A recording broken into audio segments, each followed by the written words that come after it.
Good evening, everybody. It's weird saying that when it's still light outside. Thank God the light nights are back.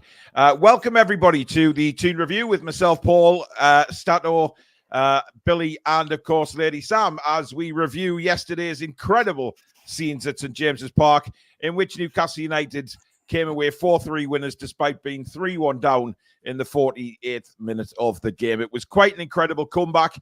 Lots of different reasons for why that comeback happened. Lots of talking points in the game. But first, we start off, obviously, with the usual. Give us the thumbs up if you do enjoy the show, guys. Very important that we keep those coming in. And, of course, if you're new, hit that subscribe button. We've gained around, I think, 140 subscribers in the last 24 hours, which is absolutely fantastic. So welcome to everybody.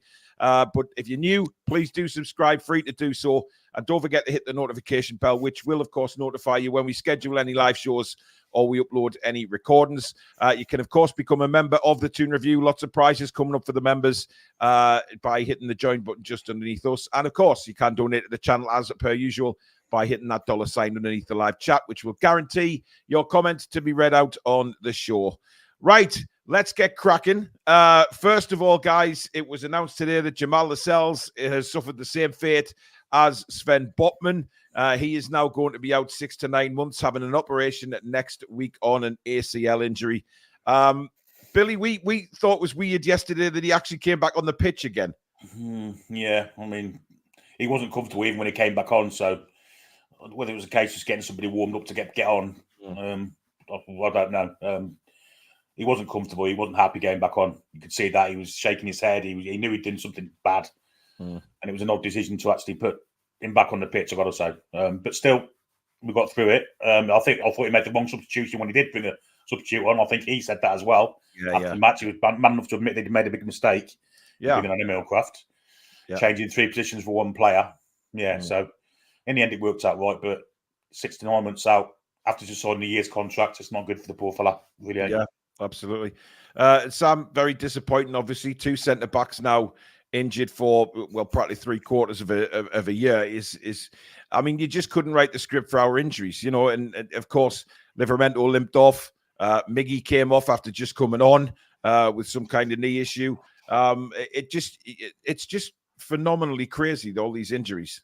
Absolutely. It was the result that everybody wanted. We were all so excited, and it was just such a roller coaster, but look at the consequences of it. And I was thrilled. I think I said in the watch along pre-match chat that I just wanted some decisiveness from Eddie's in-game decision making, which I think he showed to an extent, but not taking Lascelles off at the time, I think was really frustrating. And yeah, we're in this position where we're now missing Botman and Lascelles. You couldn't write it. You just couldn't write it. Yeah. Alex, I think there's no doubt, is there, mate, that we are going to be looking at a centre-back in the summer transfer window, possibly 2. Well, I've got the defenders list up on my screen here. People that generally play centre-half who are going to be available for the rest of this season is Burns, Schar, Dummett. I'm not going to count Kraft because he generally played in a back 3. I'd say Dummett's probably the only person who's really played in a back 4 properly. And that's it. So, and when Dummett's contract expires in the summer, we're left with 2 in Burn and Schar. 2 fit centre-halves, that's it, in the entire squad.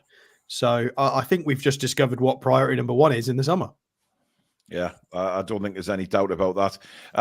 Jexal 1, thank you for your super chat. The game truly put me through every spectrum of emotion. Watched the goal highlights from the watch along after the game, and I loved it. I still don't understand what happened with me. I saw that goal fly in from Harvey Barnes. My headset went flying, and I went for a run around the studio. So Billy did some kind of crazy dance while the goal music was playing, and afterwards. That's one of the things you love, though, Billy, isn't it? About the watch along itself, and actually, we call being Newcastle United fans a roller coaster, and I think that was highlighted perfectly in that game yesterday, because at 3-1, me and you were down and out. We were saying, that's it. There's no chance. We're done. Let's just move on to the next game, concentrate on Everton. But then an incredible series of events led up to us getting the win. Yeah, I mean, the injury to Miggy can't be understated. Would you have brought Harvey Barnes on without that? No. So an injury for once, going gung-ho with Livramento getting injured and going Lewis Hall one side, Jacob Murphy the other, taking off a substitute that had already been put on. He gambled and it paid off for him. And fair play to him. You've got to give him credit where credit's due. The original substitution wasn't right, but he rectified it and got us the result. So fair play to Eddie Howe. Yeah, I mean, it is fair play to Eddie Howe. I mean, look, I've seen so many comments coming in again on my reaction video. I've seen a few on Patreon as well, still saying that maybe it was, Eddie got lucky yesterday. I'm not so sure I agree with that, because the thing is, we've been shouting from the rooftops for many a time now that we want Eddie to make these cutthroat decisions. And he did that yesterday when he brought off Emil Kraft. He wasn't having a great game, but Eddie knew that he had to sacrifice somebody in order to, give us more of an attacking option. And to be fair, Sam, he did exactly that. He took him off. It didn't look like Kraft was too happy, but that's just the name of the game. And for once, he made that cutthroat decision. And, the rest is history, really. But obviously, I don't think Harvey Barnes would have been on the pitch as early as he was. Because of the injury to Miggy. But look, these things happen in football. Things work in strange ways, and it worked out in our favour that obviously Harvey Barnes coming on the pitch inspired the rest of the team. It was just an unbelievable performance. Yeah, absolutely. And I think he just gave us some impetus with what we needed to do and how we wanted to play the game for us to win it as well. Kraft came on and just it absolutely did not set the world on fire, was an absolute passenger. Yeah. I don't think he performed too well in the internationals for Sweden either. And it was the right thing to do. And this is exactly what I wanted to see from Eddie, to make those decisions, and he did. I think where it's questionable and where you've got the Eddie Howe out people who were coming in to say, well, that was because he needed to be taken off and it was forced subs that he was called to make. I'd probably I'd err and disagree on that one. I think he put Kraft in, which was the wrong decision, but then quickly decided, you know what, hands up, mistake, get him back out, and then game changer. So yeah, he's done a great job in my books. Dan Robinson, been a member for 4 months. Thank you for your support, Dan. That was the most exhausting game I've watched in years. When Barnes scored the fourth, I audibly squeaked with excitement before I could cheer properly. Join the club, mate. Jens, thank you for your super chat. What a win, he says, but the injuries, my God. Indeed. Alex, there was a moment during that game, though, that I think was a changing point myself, was when Moyes decided to bring off Antonio and replace him with Calvin Phillips, because he did that and West Ham went to pot. Antonio was bossing our defence. He was having a really good game, and he brings him off and replaces him and goes without a striker. And then, of course, when they go 4-3 down, he then brings on Danny Ings, which, of course, is too late. Yeah, it was a mistake from David Moyes. I don't know if he would admit it. He can be quite a sore loser, so I'm not sure. But we had a lot of possession anyway. We were pushing. We'd got reasonable control of the game, especially with Anderson on the pitch. He was winning a lot more second balls and being very physical. I think that can't be. It's not just Barnes. Anderson was a huge part of why we got more of the ball. And to take off your centre forward, which is going to give you respite, it's just utter madness. It's a very traditional thing as well, because Moyes is often kind of banded as this traditional manager with these traditional sort of tactics. And that is your traditional tactic, is make sure you've got an outlet in a big centre forward to buy you a bit of time. And he's just gone all Spanish and gone, no, we'll just play with a load of midfielders and try and gain. It just didn't work. It was the wrong shout. He had a like-for-like swap. Danny Ings is a seasoned pro and he's reasonably physical as well. It was a bad move on his part. And yeah, a couple of subs, specifically Anderson and Barnes, did it for us. So it was funny because actually the goal went in when we finished celebrating. Billy turned around and said, "Watch him bring Ings on now." And as soon as Billy said that, the camera panned to the sideline, and there's Danny Ings waiting to come on. He's a pretty open book, isn't he? He really is. You just read him like a book. Tangy says that West Ham's second goal was a disgrace, especially after all the players rolling around faking injuries in the Man City Arsenal game today. Look, as controversial as you want. I think it was a bad look. I don't think the gamesmanship was right from West Ham there. Whatever you say, loads of people have come at me and said that, oh, come on, he was brushed in the face. It wasn't an injury. Look, nobody was to know that at the time. The guy was down holding his face, right, which is a head injury. Now, Paqueta went down with the same thing earlier on, about 10 minutes before that incident, rolling around the floor, holding his face, and the referee wouldn't allow play to start. And Paqueta's was even worse. It was like a finger brushed the side of his face. Do you remember it, Billy? And he went down like he'd broken his jaw.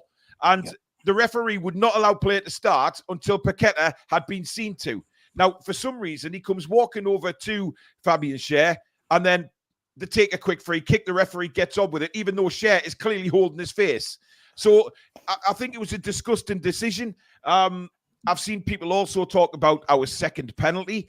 Now, I've had another look at that a few times today, and I have to say, I think we got lucky with it. I did, I think in today's game, I'm not too sure that should be given as a penalty. However, it was. But listen, on the flip side of that, we've had so much shit go against us with VAR decisions. I think we're due a few, to be quite honest with you. There have been penalties of that nature given for other teams in the last 2 years. There has. That's what I'm saying, Alex. People coming at us if they want to look at other games and stuff. Personally speaking, maybe it wasn't a penalty, but I don't care because it was given and we scored. However, everybody complaining and needs to realise that it was still 3-2 to West Ham when that penalty went in, and they threw it away.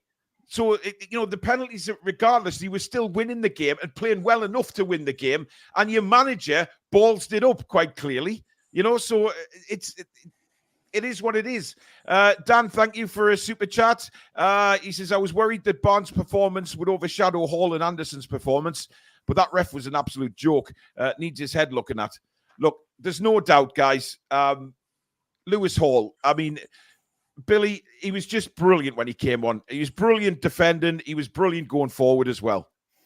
Well, we watched him last season in the watch-alongs, both games against Chelsea. He was outstanding in both. And you knew that the kid's got lots of talent. He's a good defender. He's got an absolute wonderful left foot. And not only was he fantastic going forward yesterday, he stopped Kudus from playing. He took the ball off him on countless occasions. Kudus was no longer a threat once Lewis Hall came on. So defensively, really strong as well. Has to start the next game and has to start the rest of the season for me. It's amazing how he hasn't done it already, I've got to say. Buzz Down Under's just saying we've started an hour early. Yes, the clocks went forward over here, Buzz, this morning. So we are an hour ahead now again, which is why it's still light outside when it's normally pitch black dark. So, yeah, we have changed our daylight saving again. I know that there's not many people do that across the world, but we do it apparently. We set the time. Yes, that's why it's 0000 in this country because time starts in the UK. That's how it works. Alex, let's not be pissing other countries off. Let's not be doing that. But Anderson, Sam, again, I think he went a little bit unnoticed yesterday because of probably Lewis Hall and Barnes' performance. But Anderson was brilliant when he came on. Really strong on the ball, winning the ball and defending and breaking out. He did really well. Yeah, 100%. And again, how fortunate are we to be in a position where we're getting real quality players being overshadowed by other quality players? It's a really nice position for us to be in. But yeah, absolutely. And I think the right substitution was made. Willick just seems really off his game, not back to where we would want him to be. Granted that he took the shot and got the ball, but he's just not on form. So I think that was the right decision, and I've really enjoyed seeing how it actually changing pace as soon as he gets on. He definitely adds a new element to the pitch, and I think with him and Hall, it's a complete game changer when we've got the attack going forward, but actually some defensive mindset at the same time. It's what we're going to need moving forward, especially with the new injuries. Looney Tunes is one win and everyone forgets Howe's faults. Jesus Christ. They made faults yesterday, Looney Tunes. Yeah, we've alluded to several of the faults. Yeah.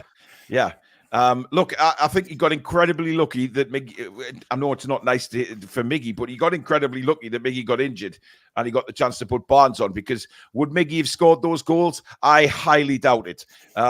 So, Barnes, Alex, when he came on, the time he played, I think that's the freshest I've seen him in a very, very long time. He came back from his last injury and didn't look like he was up for it. But yesterday, for some reason, he looked as fit as a fiddle yesterday. Yeah, it wasn't necessarily about the fit. Well, it was about the fitness. I'd say it was difficult to gauge fitness because he came on quite late. It was more the sharpness, I would say. He looked very sharp. Yeah. Everything he did had a purpose. It was for a reason. Every sort of shimmy or challenge or pass or run movement, it was all calculated. He's very concise, and that's the result of buying somebody who's 26 years old, who's ready-made. That's why you buy somebody like him instead of playing a 21-year-old explosive winger. You need somebody like that in the squad as well. Fine, I've been very critical of him this year. It's because he's just not played at all, which is infuriating as a fan. But the statistics back him up in how concise he was. He touched the ball 14 times. They've actually increased that, because yesterday's SofaScore said 13. They've revised it. So 14 touches yesterday, 4 of them were shots on target and 2 of those were goals. So like a third of the times he touched the ball was him shooting on target. So he was very, very clinical with the amount of time he had on the ball. His decision making was solid, his movement. And we need it, because a lot of the times players like Miggy, although they're a lot older, Miggy plays like a child. His positioning sometimes and his work rate are good, but he doesn't play like an aged, experienced senior pro. Sometimes his attitude is a bit not childish in a bad way, but I don't know if anybody agrees with that. He just plays like a youngster. He plays a little bit naive, whereas Harvey Barnes doesn't do that. He looks like a senior pro when he's on the pitch, which we need, because Gordon's still quite young and is learning. A lot of players are quite young on that pitch. You've got a lot of 23, 24-year-olds. I guess Sean is technically aging up now. He needs to. This is why we've got to be critical of him, because Sean is 26 and should be in that bracket. But yeah, Barnes was, his fitness looks like it's getting there as well. Hopefully we can see what he's like from a start. I don't know if they're going to give him the full 90 minutes against Everton, but there are reduced choices and options in the wide areas now, because everyone's just can't walk. So, and Gordon suspended. Yeah, we'll come on to that. Mark W, thank you for your super chat. You should do Toon Review best moments, bits for each game. Comedy gold. Nearly all the streamers do it now. Suzette! There you go. The call has been made. I'm sure she can get that sorted.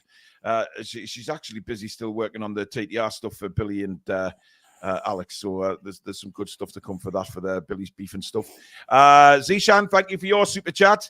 Hi all, still buzzing from yesterday, but I disagree with a lot of people regarding their second goal. If it was the other way around, we would have said, oh, get up. The referee had a clear view. Yes, I agree, Zishan. We would have been pissed off as well.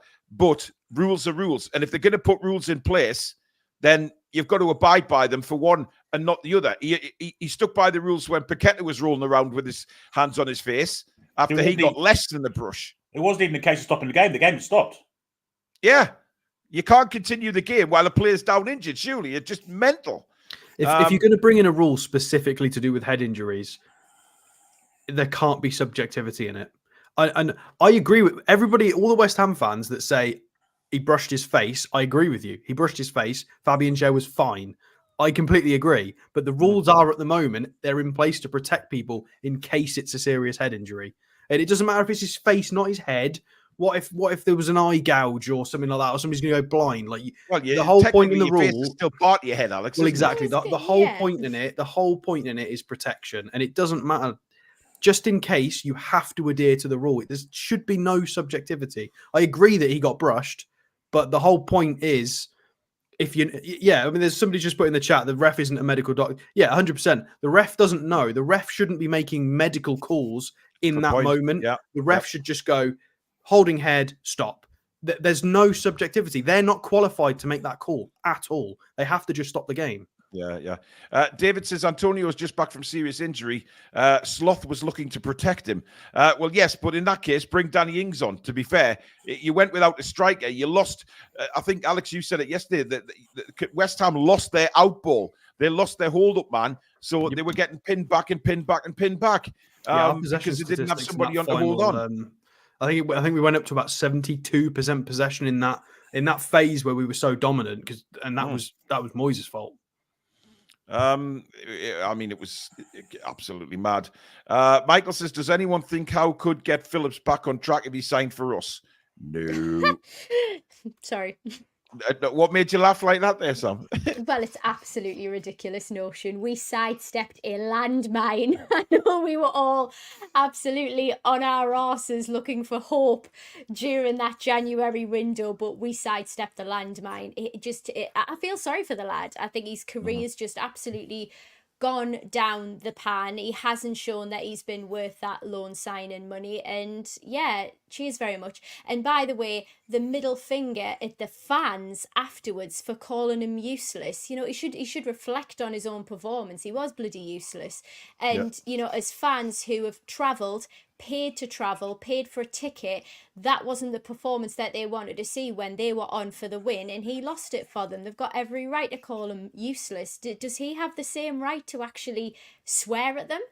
Absolutely not. No, he's meant to be a professional. I mean, it wasn't just a penalty. The fact that the Harvey Barnes second goal, he didn't come out and close him down. Just stood there. Somebody made a compilation on Twitter, and it's basically just Phillips shadow tackling and walking around.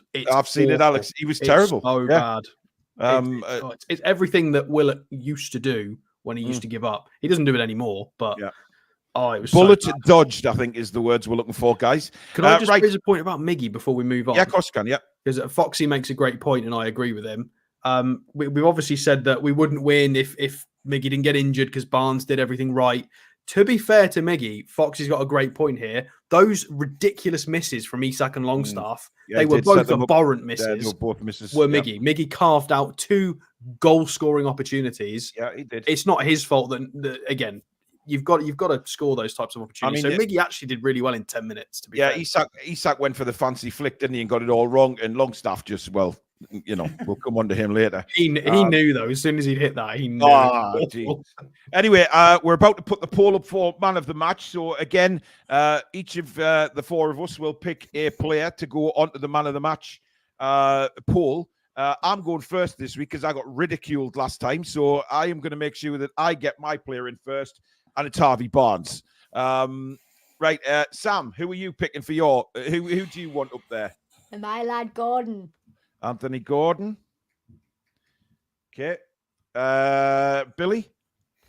I'll say Bruno. Bruno. And Alex. Who have we had so far? We've had Barnes, Bruno, Gordon, and Bruno, yeah. I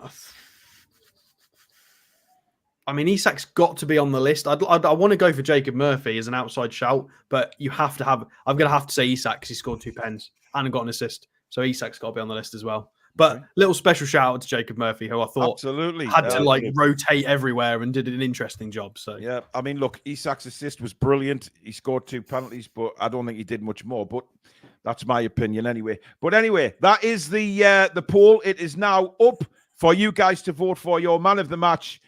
For yesterday, you can go with Harvey Barnes, you can go with Anthony Gordon, you can go with Bruno, or you can go with Isak.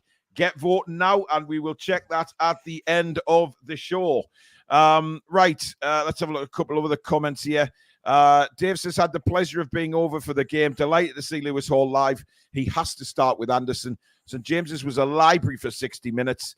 Kraft's substitution was the wrong one at the wrong time. I've heard again about the atmosphere. Obviously, I wish I was sitting in my seat to listen to check the atmosphere.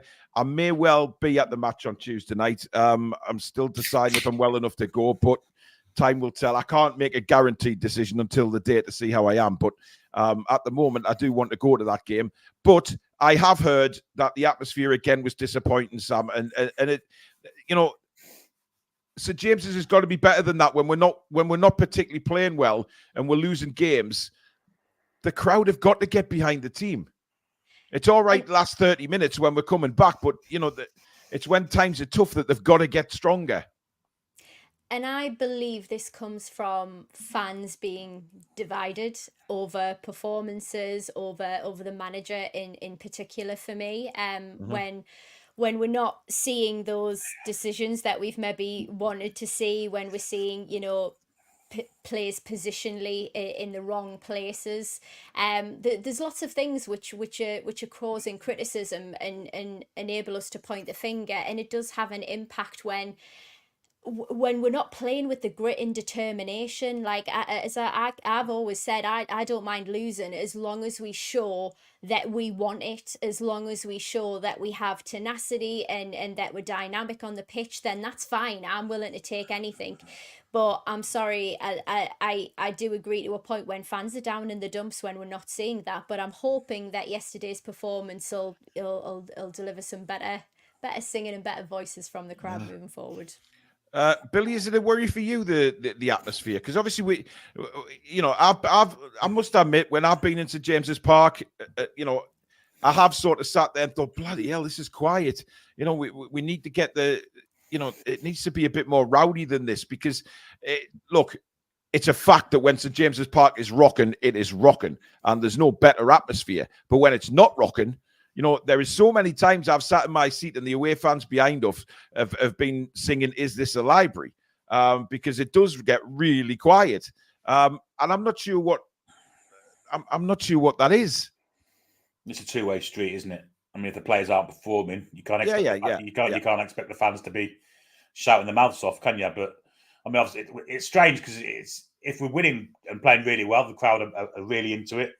But if we're getting hammered, the crowd get into it as well. When they're really, really down. When it's that in-between thing, it's quite quiet, isn't it? But two-way street. The players have got to perform for the fans to get on side as well. Well, indeed. We have a new member, Joe Robinson. Welcome to Members Club, Joe. Thank you for your support. And a super chat from my old mucker, George, who I sit with at the game. Thank you for your super chat, George. Yes, Paul. I'll clean your seat beforehand. It hasn't been cleaned in a while, I would imagine. So thanks, George. I take it you're going to the game, so I may well see you there on Tuesday evening. Alex, what we do have to take from yesterday, though, is the spirit. Because for all we weren't playing well, things were going a bit, especially when we went 3-1 down. One thing we have to be proud of that team yesterday is for the spirit. The spirit, and we always say we want to see them fighting for the badge and the shirt. And to be fair, they did that yesterday. They did not lie down. They came back and eventually won the game. Well, it was a new set of players that did it for us, really. Yeah. That fighting spirit that we had last year didn't really have Anderson in it. A little bit. Anderson obviously played a little bit, but not that much. So Anderson, Lewis, Hall, and Barnes, who provided that umph and that lift of spirits and that extra kind of aggression we needed to go and win the game. These are newbies in theory to this kind of permanent setup. So nice to see. Nice to see. When you throw Gordon into the mix, of course, suspended for Tuesday, but even so, Bruno obviously always gives a shift.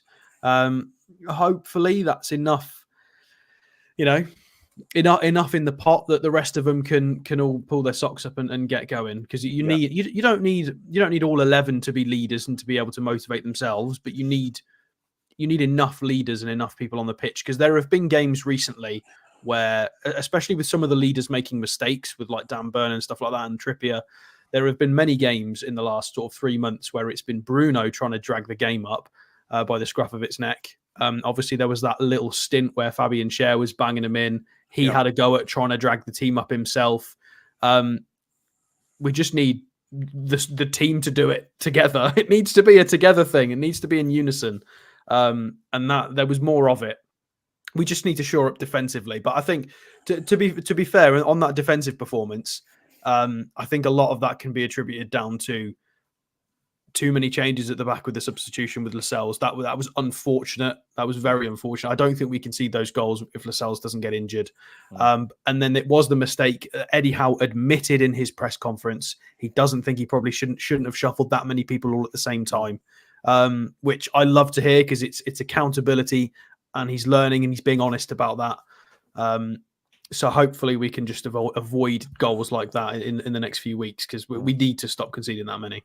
The thing is, that I said it at the time. Why can't he see that? Changing 3 positions for one player doesn't make sense. Well, again, it's a gamble, isn't it? It might have been based on what Kraft has given in recent performances on the pitch, because Kraft has been fairly solid when he's come on recently. So maybe it's a case of faith. And then obviously Kraft has come on at an absolute stinker, and Howe's gone, fine, right, it's Lewis Hall time, because Kraft, you've not given me back what I've, he didn't repay the faith, and he's been a bit more cutthroat, which is exactly what we've been saying. That clip you showed us the other night, Paul, of you saying you just want Eddie Howe to be a bit more ruthless for TNT. That is exactly what he did. I don't know if maybe he was watching TNT, who knows, but he was a little bit more ruthless, and it worked. He needs to be a little bit more ruthless because it helps. Yeah, Ruffy Benisian says, agree with Sam to agree. Some of us in the Gallagher were trying, but there were some who just were criticising non-stop until it went to 3-2. Anthony Smith, welcome to Members Club. Thank you very much for your support and signing up. Really appreciate that. Nathan says, I'm glad the team never gave up, but can't say that for a lot of the fans, unfortunately. Richie says, I've just joined the live, so apologies if this has been said. Hall and Barnes with the legs and appetite that we needed. They deserve a start on Tuesday.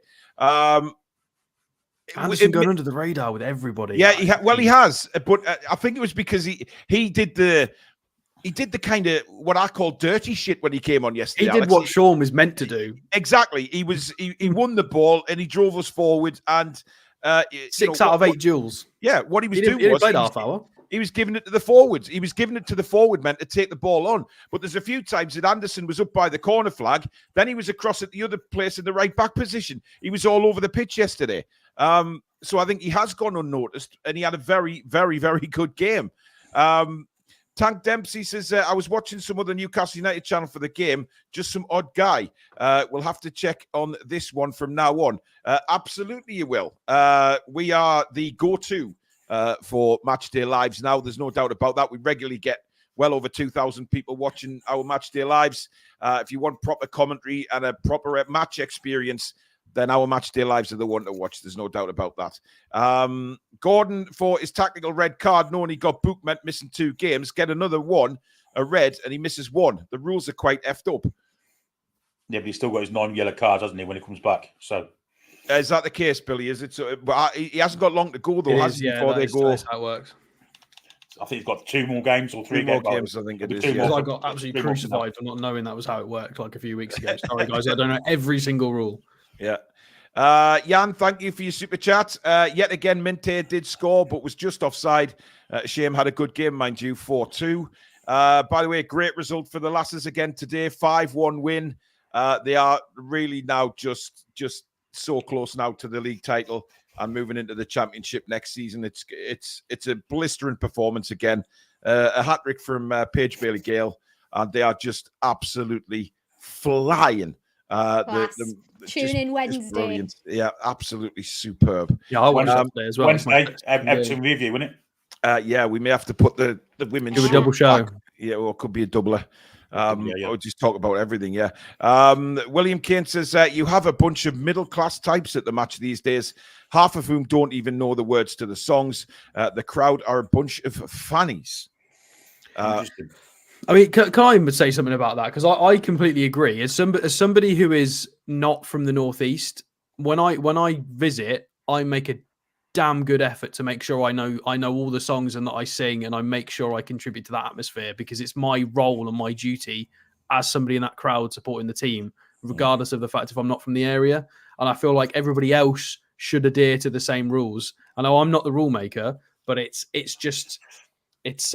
what's the word? Etiquette. That's the one. That's the not etiquette. It's just general etiquette. You should follow it. For anybody traveling, I especially hate it because I normally always go to, whenever we do these pre-season stuff, I always go to these matches, and it's similar there. You get a lot of touristy fans, a lot of people leaving and just criticizing and buggering off 10 minutes before half time, a lot more than usual. It's a similar kind of thing. Kev says obligation. Well, we don't want to force people to do things, but But yeah, we've got to pick it up, because especially when we get into Europe, we can't just become this entitled fan base that, oh, well, when we play PSG we'll sing, but not when we're playing West Brom. Well, here we go. Why, when you come through the turnstiles, don't all the fans get a vuvuzela? No, terrible shout. Please no. Or one of them things from super Leicester that you spin irritating. round.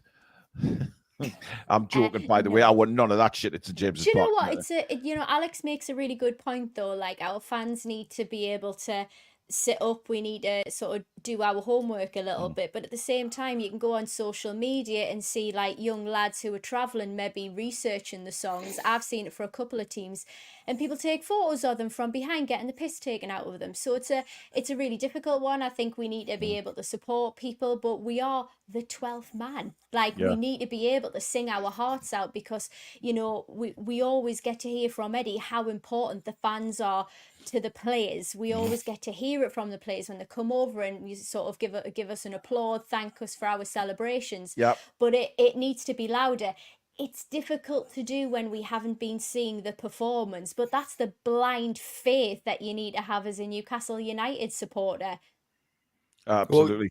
Well, on top of that, I got criticised quite a while ago for that kind of thing, about how we shouldn't be reactive. If Sam's described it as a 12th man, you're not technically counted as the 12th man if you're an audience. If you're just reacting to what's happening on the pitch and giving a little clap or a cheer when it's positive or a boo when it's bad, all you're doing is reacting to stuff. Whereas the whole point in having a 12th man and being the home crowd is that you're providing some energy and atmosphere outside of what's happening on the pitch. If a player's maybe miscontrolling it, or we've not got any control of the game, the crowd can turn that. The crowd can give motivation. That's the whole point. You're not meant to be reactive. And I know a lot of people disagreed with me on that in the past, but if you think you pay your money to be an audience, fine. You pay your money. You can be however you want to be. But in my opinion, we shouldn't just be reactive to the game. We should try and help the lads, because you can visibly see it helps them. That's why they put in so much effort. NUFC United just saying the atmosphere recently hasn't been good, but yesterday it was one of the best. Not for the first 60 minutes, it wasn't. Usman Sabani, welcome to Members Club. Thank you very much for your support, Usman, and welcome to the family. By the way, I mean, people, I sing, I scream. George will back me up on this. And I always have no voice by the end of each match. And when I come to sit in the car to do me reaction, I can hardly speak. And that's, for me, that's Newcastle United. They will break your voice. They will break you in half, but you still love them. John Sorby says, butter my arse and fill it full of strawberries. Some quote that Paul had me rolling around the floor. I do it. I just don't know where they come from. They just get in my head. And then, I mean, Susan's even done an animation of, Granny's knickers and stuff like that. They're going missing and all sorts of stuff. So, I mean, I don't know what she did yesterday, Billy, for the 4 goals. I know she went swimming. She went to bingo. She went for a Brazilian. She went for a Brazilian. And then she lost her knickers. And then she lost her knickers. So she was a busy woman yesterday. Everybody's granny when those goals went flying in. But it's become a thing now where we score a goal and I have to come up with a granny quote. I do apologise to all the grannies out there, but it's just one of those things. Tom says, yeah, it's not the cinema or theatre. You can't just passively watch. You have to participate. Prior to the late subs, we were poor. Willick looks out of sorts playing on the left-hand side. Willick was terrible yesterday, I have to say. One thing before we go into the player ratings, guys, I want to talk about the goalkeeper, because I've looked back at those goals today and, many, many, many times. Sorry? Dubravka. Yes. Who do you think I was going to say? Well, I'm hoping Dubravka anyway. Well, it is Dubravka. The man is like a tractor coming off his line. And I think some of those shots yesterday he should have got to. Listen, I don't know about what you guys think, but I've looked back and I think his decision making to come off the line is terrible. It is really terrible. I mean, the one that Bowen scored in the second half, why did he stay back on his line when the initial ball was played through to Bowen? Why is he not coming off his line, guys? Somebody answer me. The worst one was the first one. Because, I mean, he could have actually got that if he'd come off his line straight away. It was shocking. He just stood in his line, transfixed, and give Antonio the full goal to aim for. Actually, that's not true, Billy. Oh, I've seen the clip. Oh, it's even worse than that. He starts to come and he backs off again. Oh yeah, It's even worse. I It's didn't even notice worse. that, but there you go. I thought so. There that's you what go. he does, isn't it? That's what he does. He goes backwards and forwards. He's a poor goalkeeper at the moment. He really is. Yeah, but the Is problem this a is bit of 2 a- weeks ago he had blinders where he was saving everything. This is But the he can do problem. that. He ain't got to come off his run for them. Yeah, we've always been worried about him coming off his line. Though, go on, Sam. I was going to say, is this a bit of a confidence hangover from the internationals? Because Could didn't be. he have that terrible first match, and then didn't he withdraw from internationals? He did, yeah. For some unknown reason. So there's something else going on, because we've definitely seen Dubs in such better form. So I don't know whether the internationals have got something to do with this and have played into his confidence, because like it was just not a nice watch from Dubs' performance at all. Yeah, those first two were very well. The second one definitely savable. A Premier League standard goalkeeper should be making that save. It wasn't top bins. it was a was good pretty height for close him. to It was a really good height, actually. Yeah. Second one, I think he 100% should have saved. First one, a sweeper can definitely mitigate that. Not 100% guaranteed he's going to stop it, but if you're quick off your line, that might have been 2 goals that then don't go in. We retain the 1-0 lead. We push. Kraft gets settled in. I appreciate it was Kraft's mistake and Eddie Howe for shuffling too many people, but from this moment on, based on that game, I want Karius to start the rest of the season. 100%. I'm done with Dubravka purely from a positional perspective, because all of this high line, it's Dan Burns' fault, it's this person's fault, it's that person's fault, it's the midfield's fault. Let's just play a sweeper keeper and be done with it. I mean, look how many goals he's conceded since coming in for Nick Pope. It's there. Rob Weaver says, just went to first season game in New Zealand, Birkenhead United. I'm sure they don't talk like that in New Zealand, but not my team, but love football. Cheat the whole game, got loads of handshakes from their fans. They loved my enthusiasm. That's what it's all about. Listen, where I sit in the Leazes, there's some very, very enthusiastic people around me. And some kind of are just there to mourn the constant time they're there. I mean, it's just the way people are, I guess. Steve C says, great show, guys. Be kind to Kraft. Tough to give him too much stick when he's not had a lot of game time. He'll prove his worth in coming weeks. He has to. Listen, I like Emil Kraft, and I like how he's been under Eddie Howe. I'm not going to throw him under the bus after yesterday. It was a very, very difficult game for Emil Kraft to come into at the time anyway. So, it's well, I think we can say he had a bad game because Eddie Howe literally took him off. So I don't think it's even controversial to say he was bad because Eddie Howe agrees. So, yeah. John Bruce says, do you not think it's because Dubes has no confidence in the back four? Well, if he didn't have confidence in the back four, my idea is that he gets his arse off his line. If he's not confident in the back four doing their job, then he should be further out to sweep up. I think John Carver's faster off the line, to be honest. Yeah, he's so slow, and it's his decision making to actually make the move off his line. And as Alex said there, he comes, he stops, he goes back. Make the decision, stick with your decision, and win the bloody ball.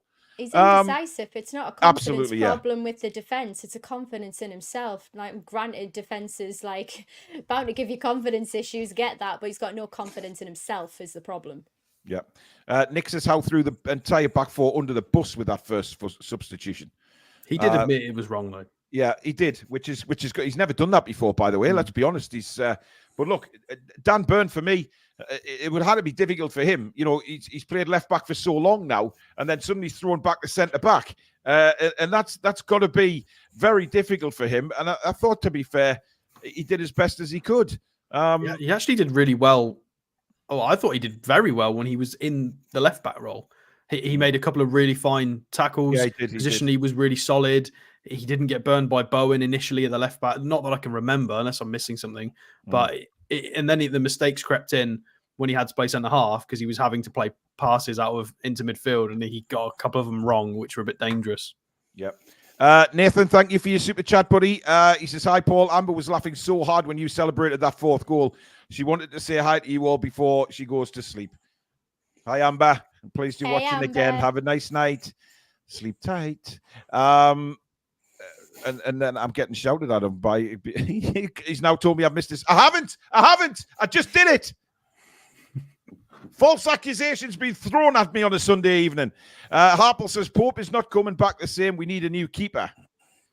We don't know that. We 100% need a new keeper anyway because the 4 on our books are all over 30. So yeah. Right, it is time to move on to the player ratings, guys, the favourite part of the show when things get a little bit debatable. So please take part in the chat and see if you agree with our player ratings. We'll start off with Dubravka, and we'll start with you, Billy Bob. I thought it was poor yesterday, very poor. Not just the goals itself. When we were 4-3 up, he nearly threw it away. Yeah. But coming out for a cross and flapping at it, and Suchek chested it into the side netting. Really, really indecisive. Poor game. I'll give him a 4. Yeah, I've given him a 4 as well for exactly the same reasons. I think his decision-making has to be so much better. And to be honest, I'm with Alex. I think Karius fills me with more confidence, despite the fact he's played, 2 games for us? He fills me with more confidence than Dubravka does, I have to say. He's let so many goals in Alex? I mean, I think 4's a little bit generous. I mean, he didn't clear a single long ball yesterday. And we had runners. We had Murphy and Gordon to aim at who were trying to run onto things. Isak's, 6'3". I'll go with a 3. I think even a 4 is a little bit generous. I mean, he made one decent smart stop in the box, but yeah, it was awful from him. Okay, Sam. Yeah, 3. Pants. really didn't enjoy it. Didn't fill me with confidence at all. And given where we are defensively at the moment, we need somebody who's going to come out and doesn't have to be a worldie of a keeper, but has to make Premier League saves, and he didn't. There's lots of 1 and 2s in the chat as well. There's a couple of 5s as well. I'd be. I'm shocked at the 5s. Yeah, Christ, what's he got to do to get lower than a 5?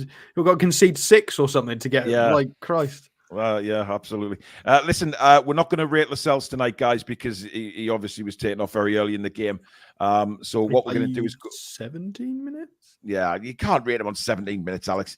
So what we're going to do is we're going to go with the back 4 that was the back 4 once that substitution was changed. Okay, so we'll start off with a right back, which was of course Emil Kraft. Alex. Oh, okay. Hang on a minute. So not Tino. No. Nothing's in the right place. Right, Kraft. I'm going to give him a slight pass on the offside line because he'd only just come on. But again, he's been a defender his whole career. He's been right back and right-sided centre-half in a back 3. Play your line, man. It was so poor. Yeah, but what's that? Because the whole back 4 was incoherent with each other because of the change. The 3 positions that changed. Was it because of that? Yeah, but the other 3 were I know in he's line. looking across the line, but you know what I mean. Is it just the problem was he wasn't looking across the line was the problem. The other 3 were in. If you go watch that goal back, the other 3 are in a line. The other 3 did their job right. They all got moved. He came on as a right back, playing right back. He probably had the easiest out of all of them because he came on playing his natural position. Plays it for Sweden. He always played it for us. So I've got to be critical about that. And everything else was kind of poor. There was a couple of moments offensively that he was okay, but I'll go with a 4. I mean, he got subbed off for a reason. Yep. Sam? 3.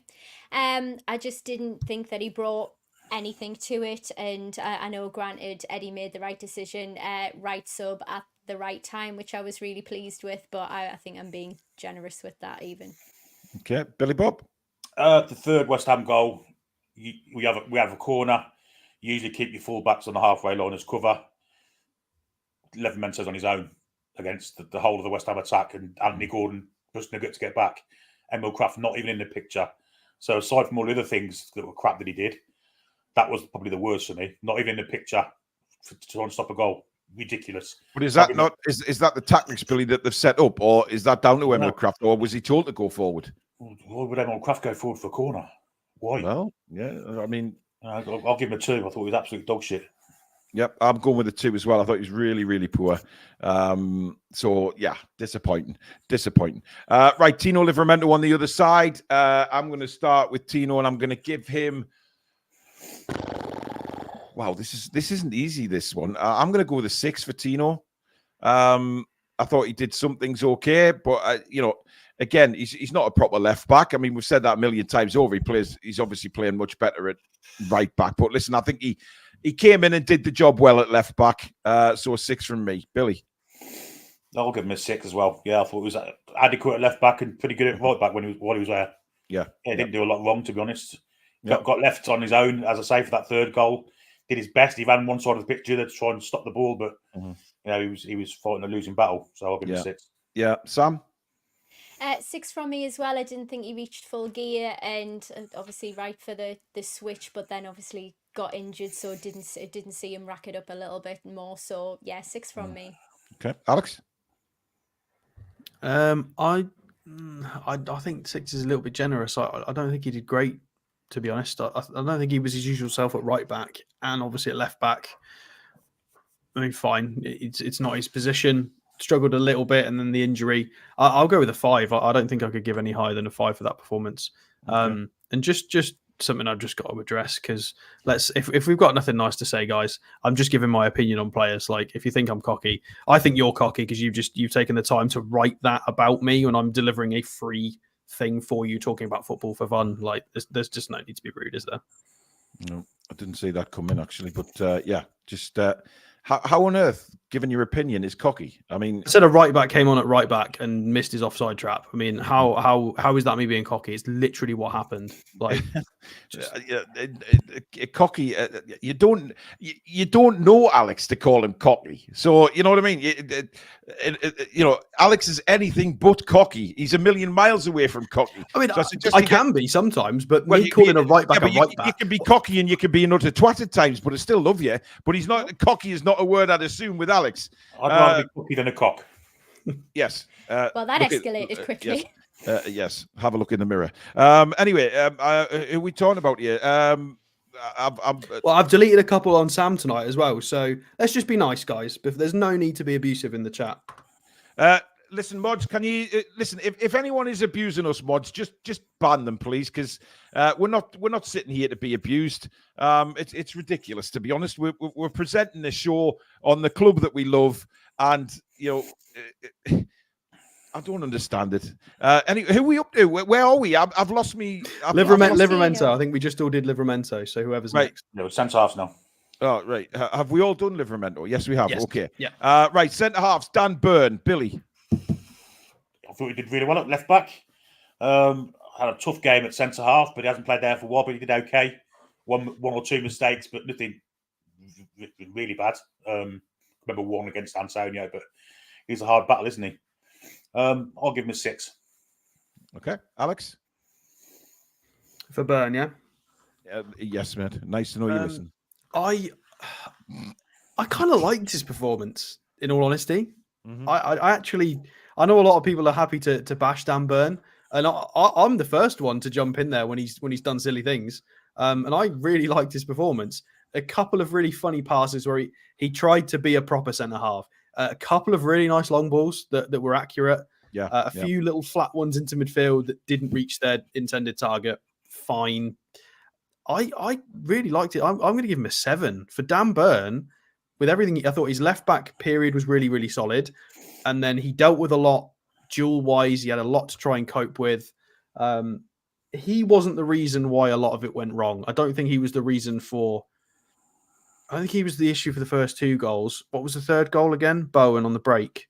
Yeah, I mean, you could argue maybe he was up for the corner. Yeah, I guess I mean, that's instructional. You can't expect Dan Burn to do an 80-yard bloody Gordon sprint. Well, he's no Usain Bolt, is he? He's not going to be up for a corner in the 6-yard box and then suddenly pelting back like that bloody coyote or whatever it's called. Exactly. You know? Meep meep. All that kind of stuff. He wasn't amazing, but considering what he had to do, I'll give him a 7. I liked what Dan Burn offered.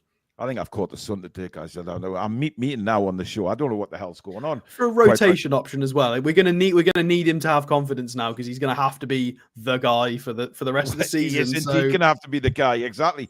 What did you give him, Billy? 6. Sam.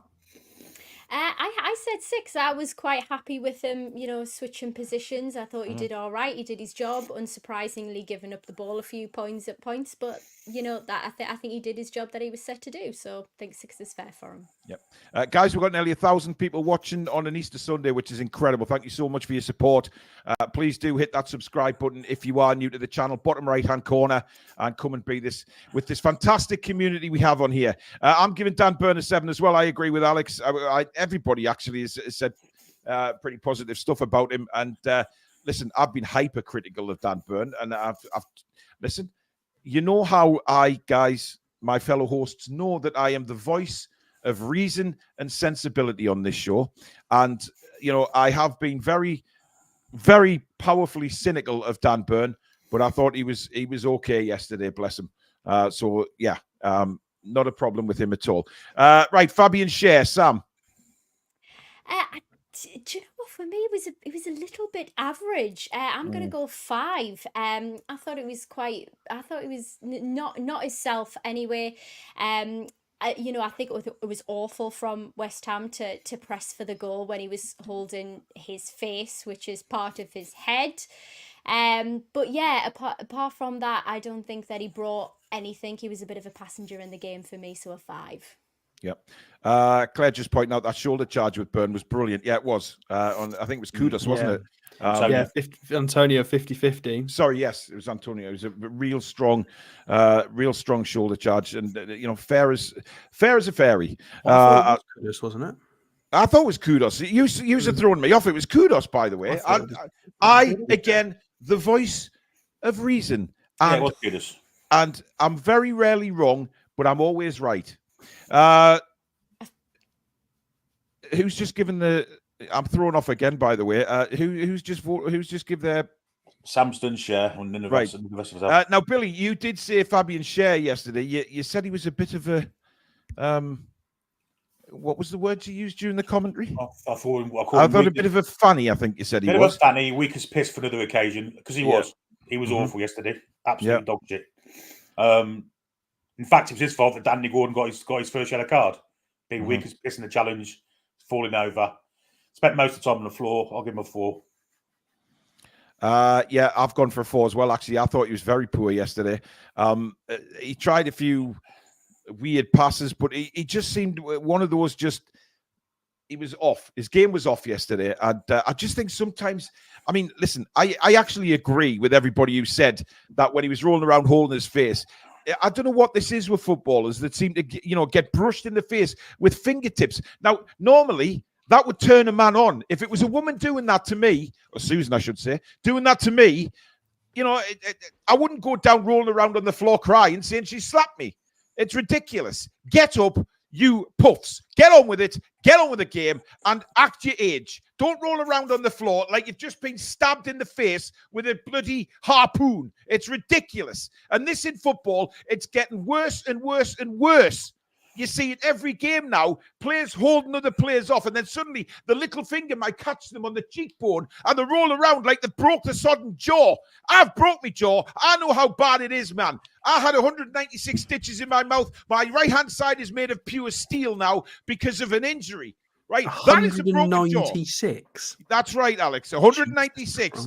And I've got 2 plates in my jaw, and I've got a metal rod attached to my skull, down acting as my cheekbone. That is a broken jaw, my friends. And you are getting fingers in the face and rolling around like you've been shot. It has to stop.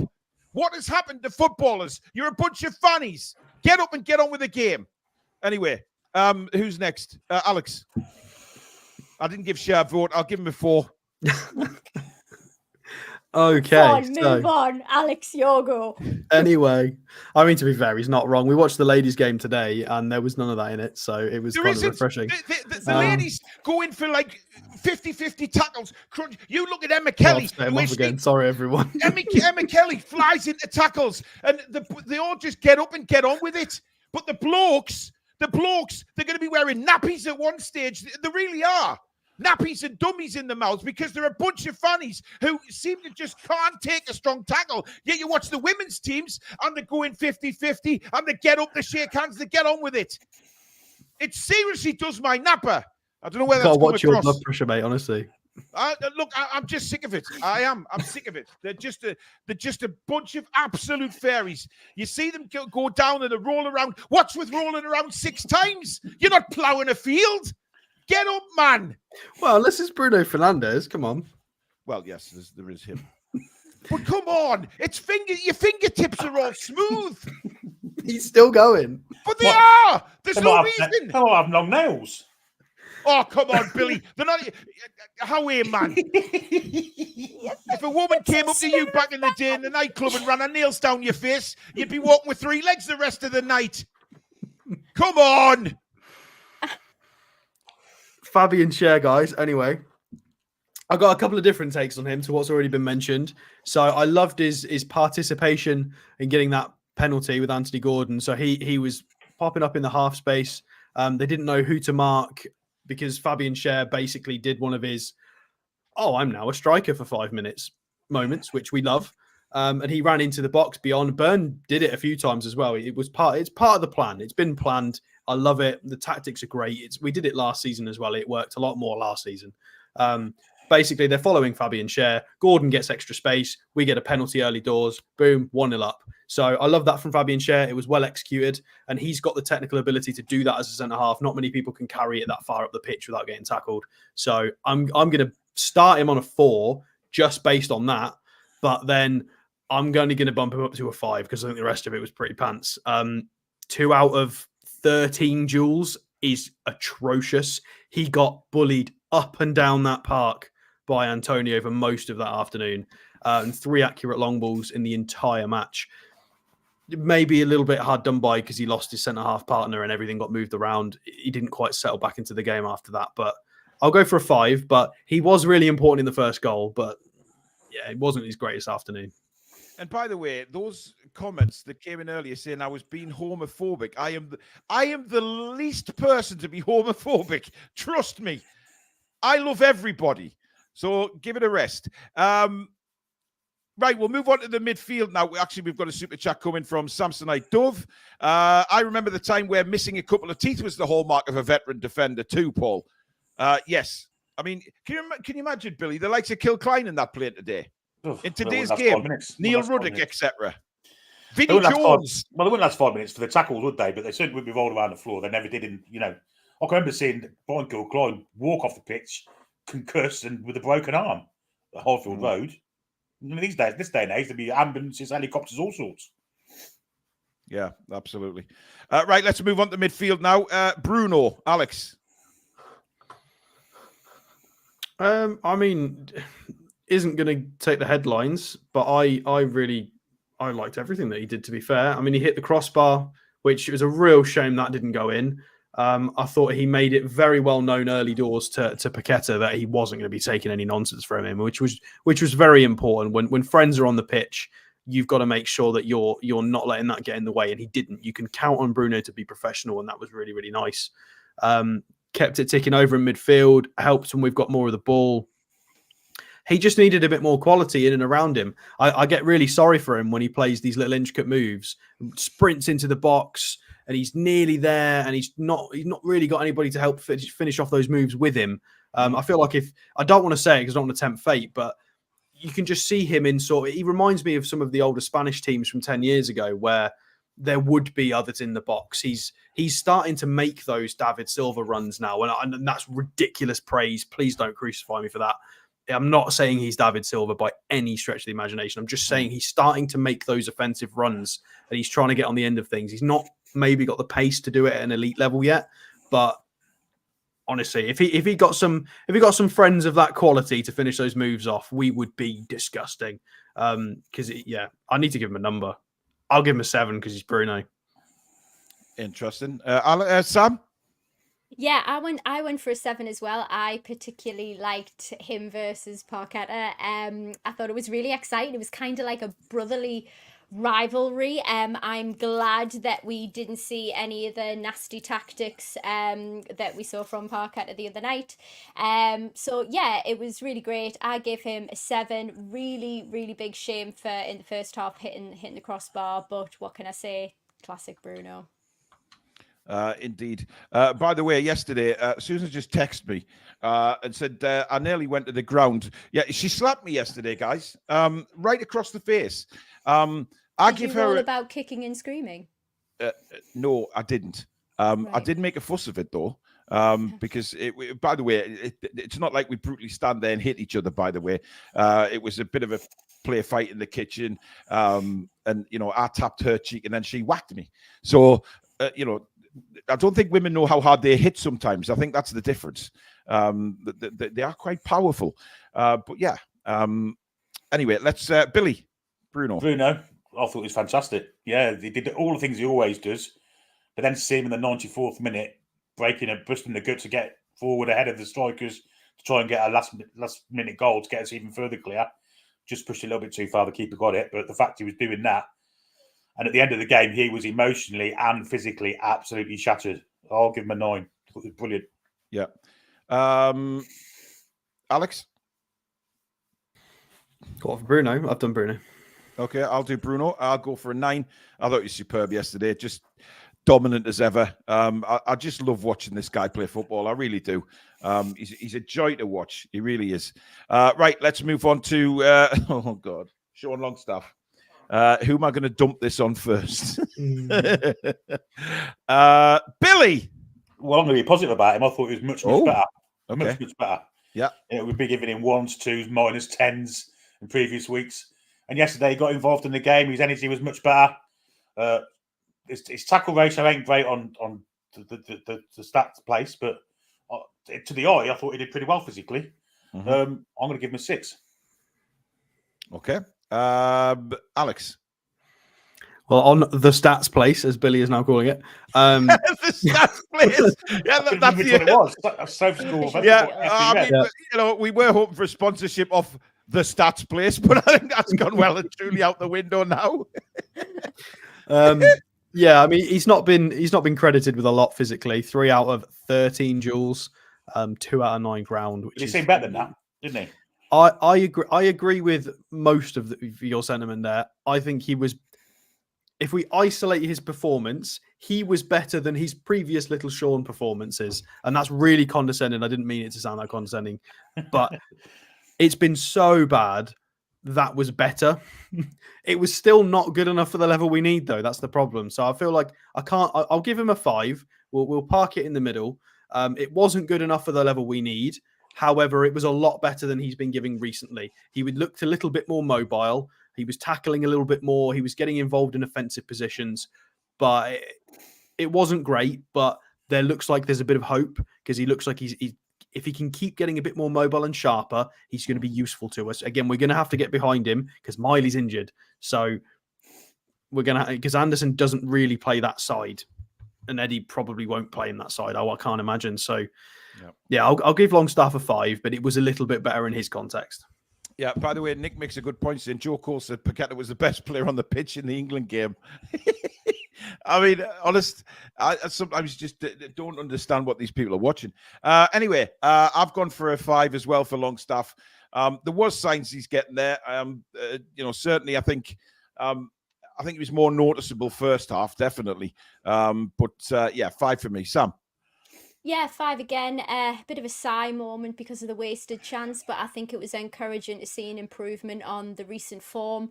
I'm not sure. I think he's still having his injections, so hopefully we can get that cleared up and he can gain some confidence back because we've seen some great things from Sean Longstaff in past seasons. So I really hope that he can recover. Yeah. Let's hope. Well, is he going to have the time? It depends what they're going to do in the summer, of course. With what they're going to do through the build-up. Right, let's move on to Joe Willick. I'm giving Willick a 2. I thought he was dreadful yesterday. Offered nothing.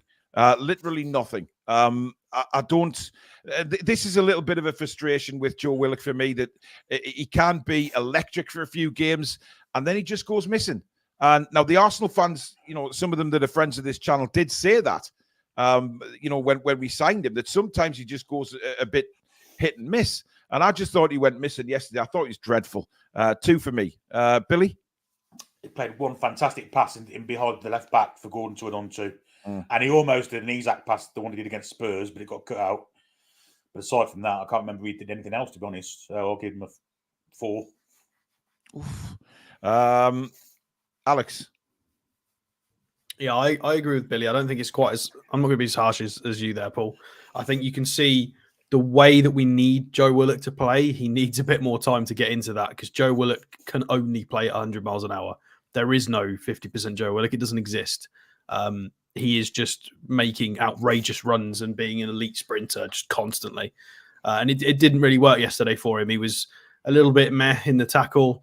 He tried the funny outside of the boot cross that he got the assist for Isak last season from Spurs. He tried that same pass, if you guys remember.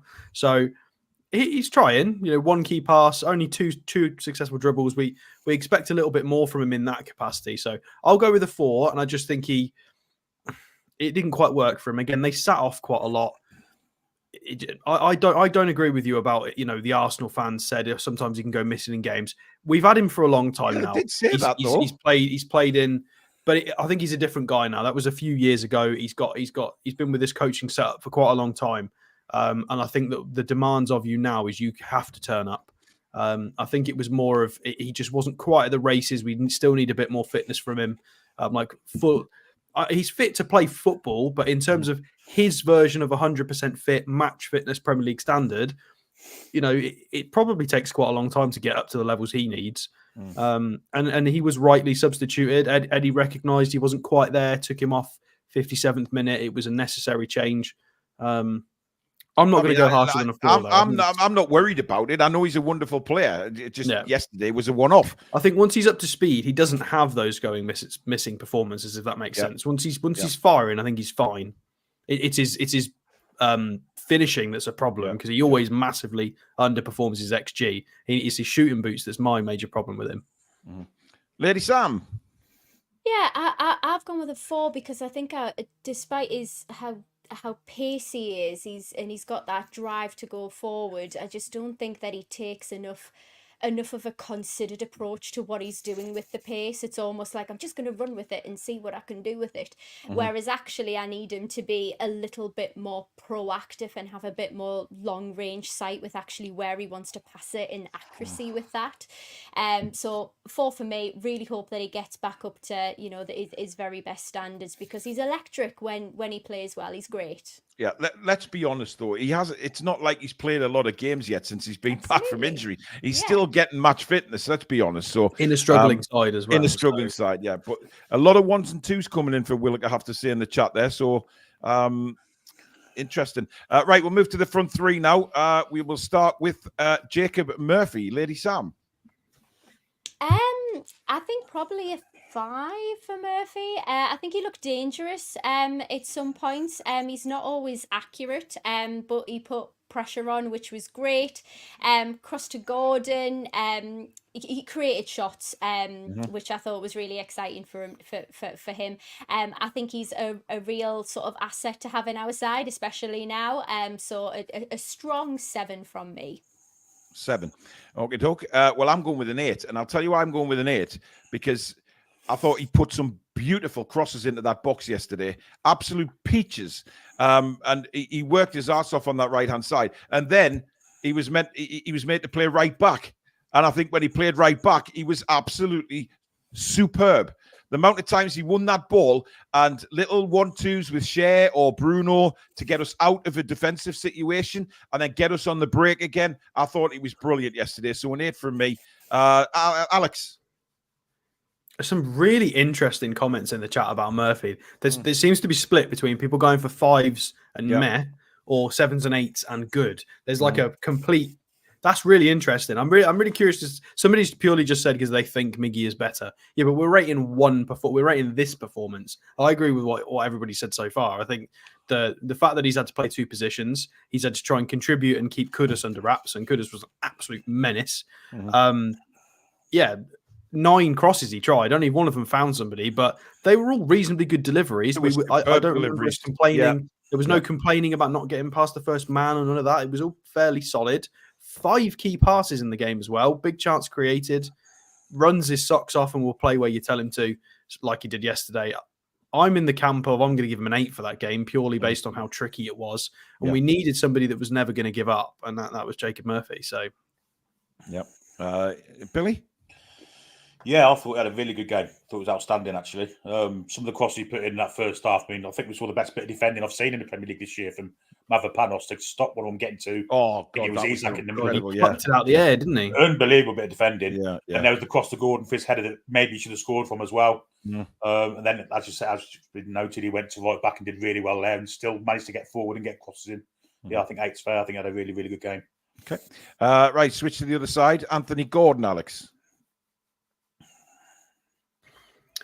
Ooh, tricky one. Really tricky one based on everything that happened. I'm going to go with... I would go with a 9.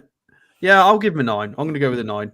I feel like I want to mark him down for the red card, but I in my heart of hearts, I honestly feel like that was a really harsh second yellow. I think he was kind of just... Yeah, I mean, I guess he did kick it away, but I feel like it was towards their keeper, because normally in that sort of position, it's going to be the keeper that comes out to take a long free kick. I just feel like that was a bit of an Well, on the oversight flip from the side of that, referee there. Alex, a lot of people would say he knows the rules, just leave the ball alone. Yeah, You no, know what I mean? get it, and I'm sure Yeah. Eddie Howe will be frustrated by that. But I'm going to go with a 9 because again, it was work rate from minute 1 to minute 90. I thought Martin. I think it was Martin. It was a Joe Cole or Keown that mentioned him. It was one of the two. Basically, for Bowen's goal for the third, they criticised specifically Gordon for starting his 60-yard recovery run a bit too late. I thought that was disgraceful punditry. Keown. It was at Keown. It was outrageous analysis. It was just bonkers. It was absolutely it was ridiculous. Fine. If he'd have switched on a second and a half earlier, he might have got back to 50-50 Bowen and put him off. But my criteria for my left winger is not to be able to do that to 100% efficiency. That's ludicrous. Nobody can do that. He's not Superman. I'm not going to mark him down for that. Again, he won us both pens. He was tenacious. He was one of the reasons Harvey Barnes got that winner in the first place by being dogged on that left-hand side. Yeah, holding off Kurt Zuma isn't an easy job, by the way. I mean, he got in front of him and kept in front of him. Yeah, it was just outrageous that, and the header was close as well. He got an assist officially. We could do with him being a little bit more. The only thing I would like to see more of from Anthony Gordon is those right-footed shots from outside the box. Basically, the goal that Harvey Barnes scored, Gordon tries that 3 times a game and really struggles with it. Yep. I'd like to see a little bit more quality in that. Maybe test the keeper a bit more and force a corner, or a little bit more venom. But yeah, a 9 for Anthony Gordon. It was just outrageous. Lady Sam? A 9. To hell with the red card. I think he's showing his worth. I love Gordon so much. I thought forcing that early pen was just absolute mastery. I thought he just gave us the confidence, and I think he sort of represents the sort of, the tenacity that I want to see from the side. Missed the cross from Murphy. Okay, I think fatigue maybe set in at the later stages, but that's because of his work rate. The lad is a rapid Duracell bunny. He just doesn't stop. His going. engine's incredible, yeah. Absolutely. The second pen, setting up Barnes for the winner. Gordon the take on for Zuma as well. 9 all day long. Yeah. Okay, Billy. Yeah, I think 9's fair. I think it was harsh. Actually, the second yellow. I think it took less time for him to give the ball to the goalkeeper than what it would to turn around and kick it back. So he didn't actually. Did the goalkeeper actually take that free? Can anyone remember? Did the keeper actually take that free kick? I don't think he did. No, he rolled it back out though. But I mean, the time it took for him to pass that back, for him turning around and kick it back, I don't think any time was wasted at all. I thought it was a ridiculous decision with the referee, and he couldn't wait to get his card out of his pocket. To be honest, It's one of those players that have got a reputation, and some referees, they tend to go for the yellow cards quicker with certain players, don't they? The ref was a twat. Let's be honest. He was an absolute. We're on that topic, by the way. How many games have we played? 29. So it resets. So 32. those who have double figure cautions to their name before and including the 32nd game of the season will be suspended for a further 2 games. So he's got to get to game. So Bruno as well. Bruno and Gordon have got to get to game. Have got to complete game number 32 without a card. 3 games. Game number 32 is. So Everton is 30, Fulham is 31, Tottenham at St James's Park on the 13th of April is game number 32. So if we can get past Tottenham, 3 more games without a yellow cards to Bruno or Gordon, then it gets reset anyway. So Tottenham's away, Alex. It's not at home. Is it? We've got 3 home games in a row. No, Fulham's away. It's at Craven Cottage. Fulham, of course. Yeah, Fulham, of course. But then again, with Gordon again, 2 penalties he gained from his own ingenuity, and then the assist and the strength for Barnes' second. So 9's fair. But we get a break there. What's the Is that another international break again? So yeah, No, what will happen is the cup. Well, they don't normally have a cup semi-finals, Billy. They don't normally have a break for the semis. No, because we've got a game against Man United postponed. So we play Spurs on Saturday the 13th of April. Oh yeah, it is because Man United are in the semi-final. Of course, we don't play again until the 24th of April, Palace away. So we get 11 days there. Yeah, that's because Man United in the semis, aren't they? So, Jens, thank you for another super chat today. Pool players did worse than Gordon. No card. Well, there's a surprise. I'm giving Gordon a 9 as well. For everything that's been said, how can you not love Anthony Gordon? The attitude of the guy, he's just an adopted Geordie now, isn't he? He's incredible. Right, Alexander Isak. Sam, we're going to start with you. I would probably give him an 8. I think he seemed more comfortable and more at ease in the game. I thought the pen was okay. I don't think it was a worldie of a first pen, but I did notice him being a little bit more agile and linking up with the midfield a little bit better, which I was actually really, really pleased to see. Yeah. Just a bit more mobile, which I think got the through balls to Barnes, which was great. So yeah, 8. Yeah, I'm going to give him an 8 as well. Had he not got the 2 penalties, I don't think I'd score him as high, to be honest. However, he still stuck them in the back of the net, which is what he's there to do. The pass through to Barnes was just brilliant link-up play. He spotted the run of Barnes. Barnes' run was incredible, and the finish, obviously, is history. But yeah, 8 for me.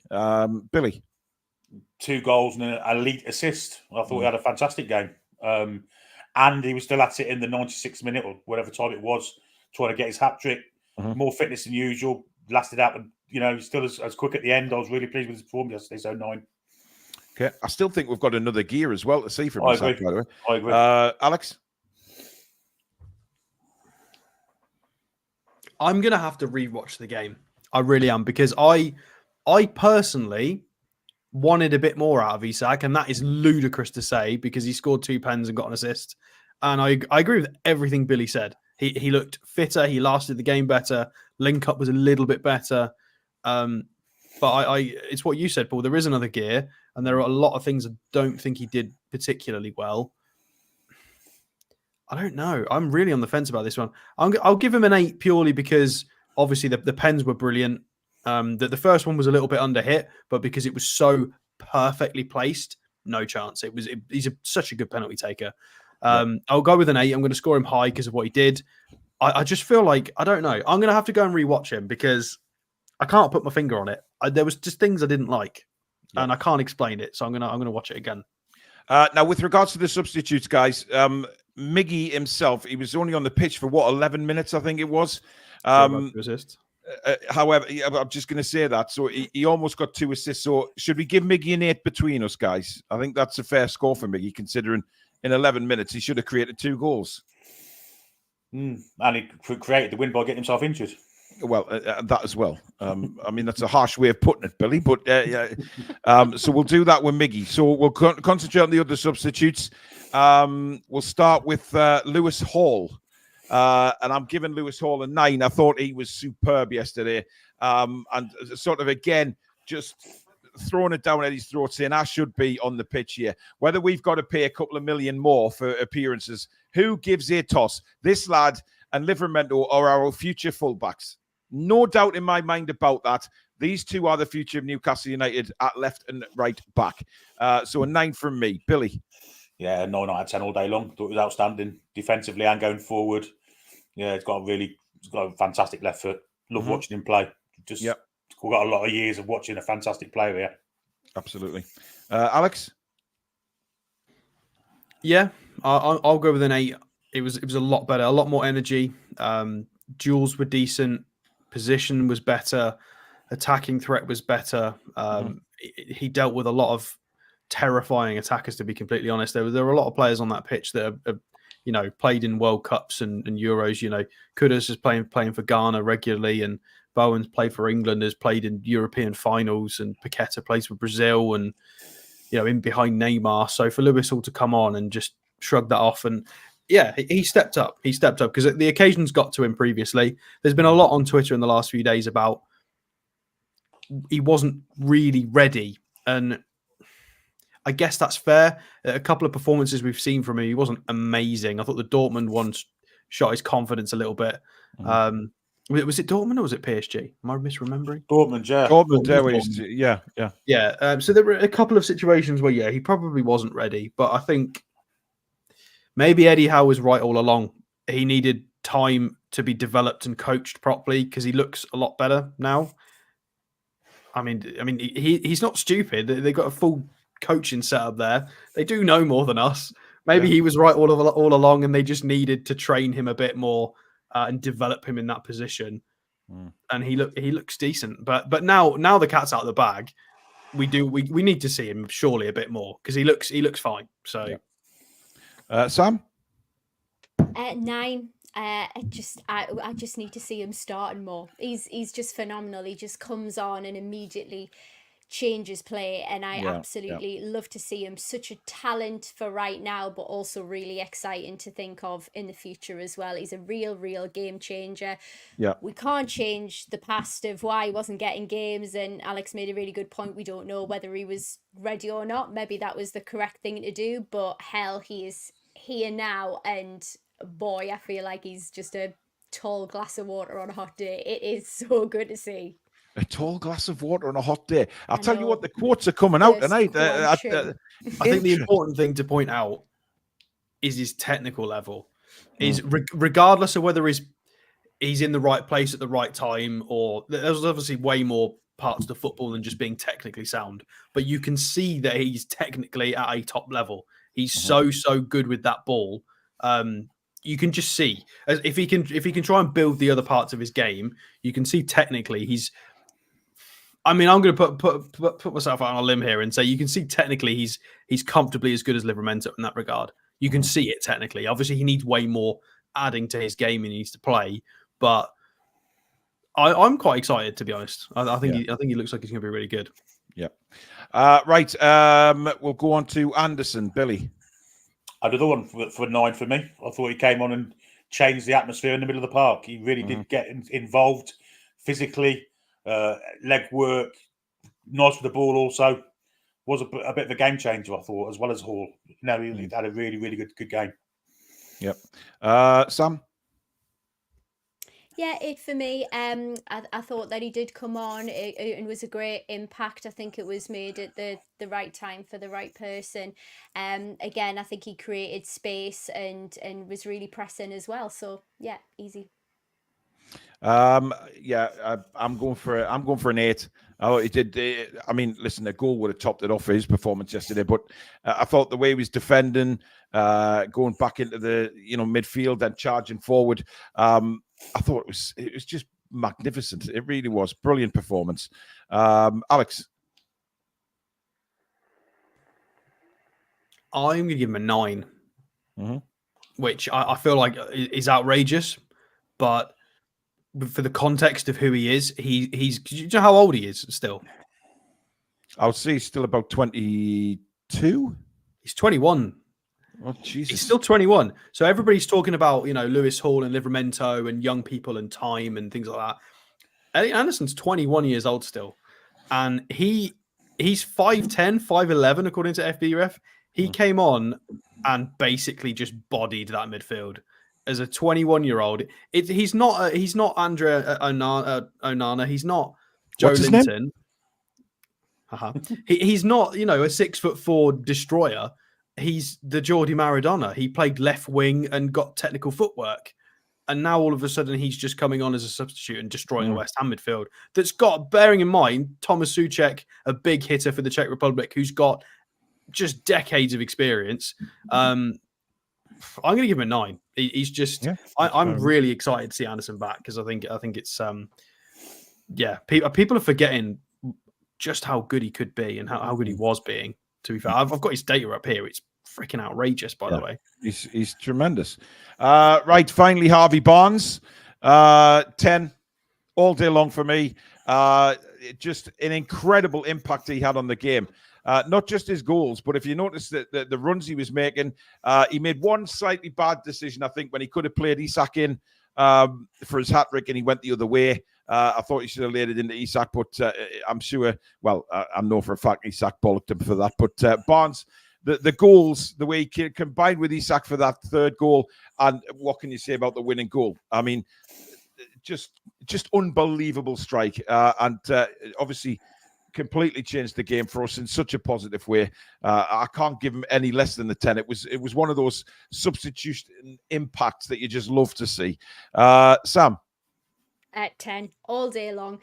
I think it just really has rejuvenated the fan base, the team. You could see it in all of the players at the end of the game, and see it in Eddie's face, and that was down to Barnes. So absolutely a 10. Okay. Billy? And when a player gains your points on his own, and he's gained us 3 points there with 2 goals, it's fantastic. He was on pitch for 20 odd minutes, 29 with the added on time. I've been critical of Harvey Barnes, but yesterday, that's what we paid for. That was what we paid for. Outstanding performance, definite 10. Alex? 100%, it has to be a 10 for the reasons Billy said.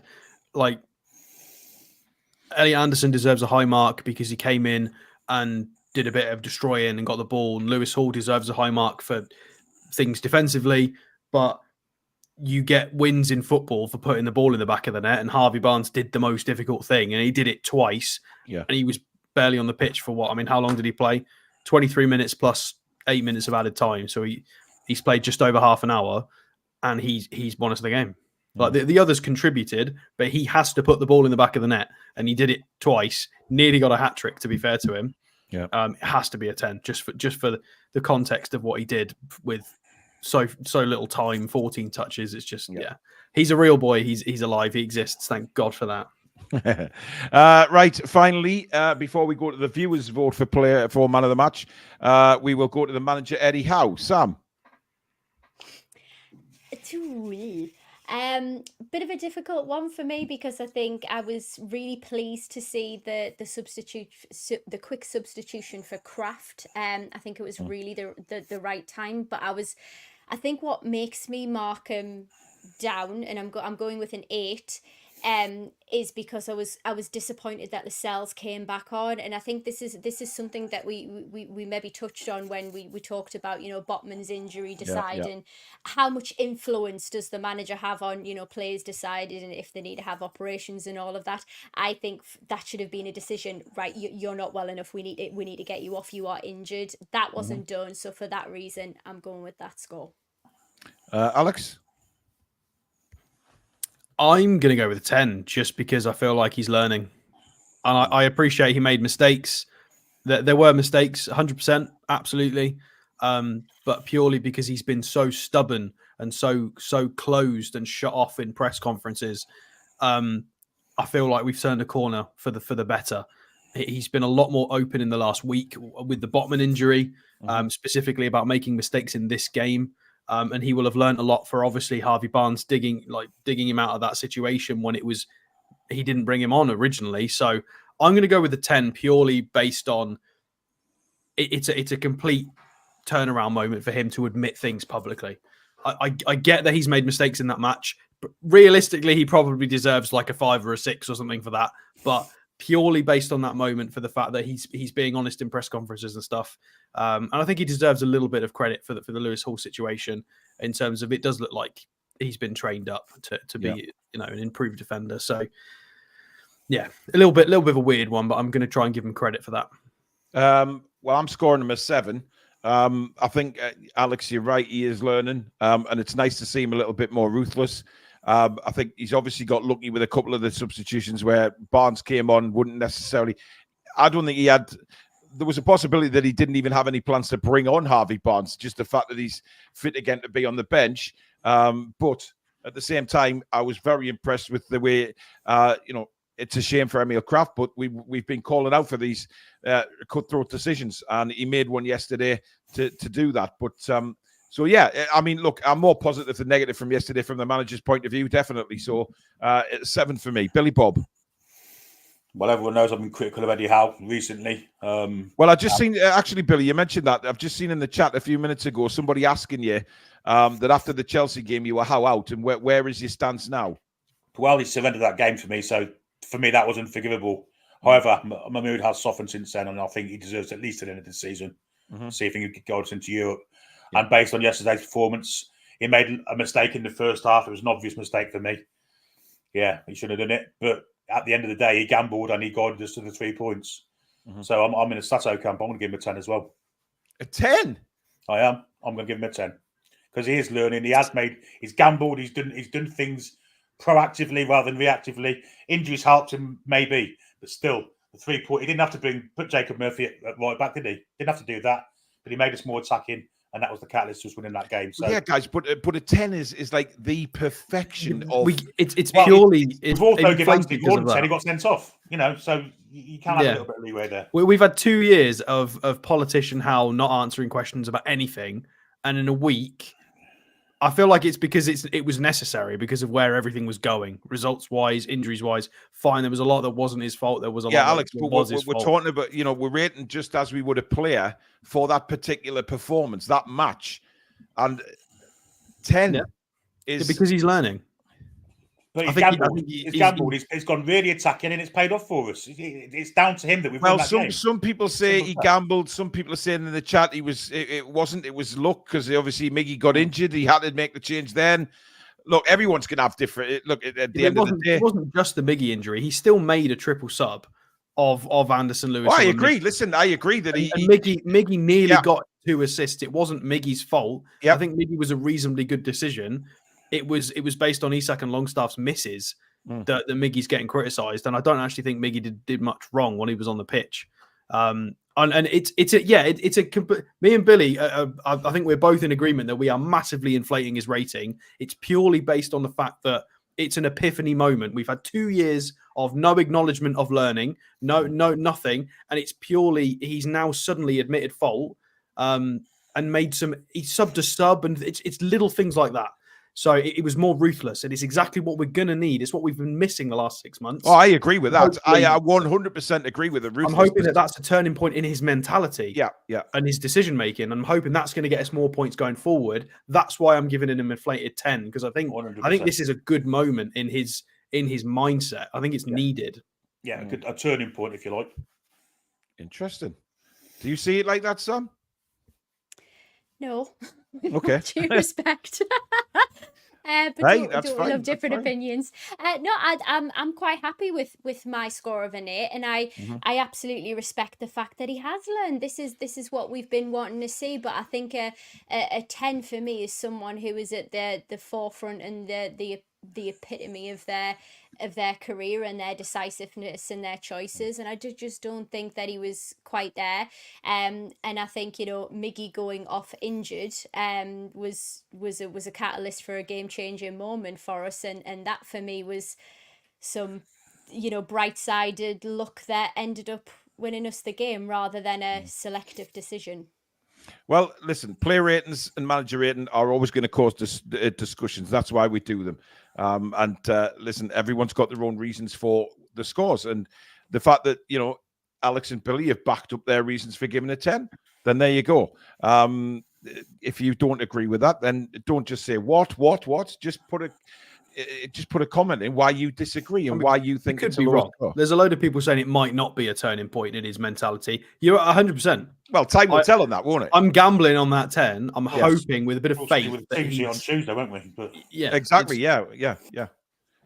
Interesting. Right. The results of the poll, guys. As usual, apparently it still adds up to 101 again.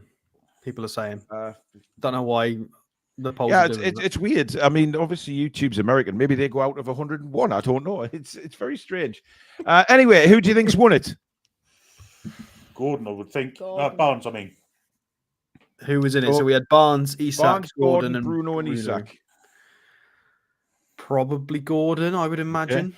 So Alex and Sam are going with Gordon. Billy, you're going with Barnes. It was indeed Harvey Barnes on 51% of the votes. Second was Anthony Gordon on 37%.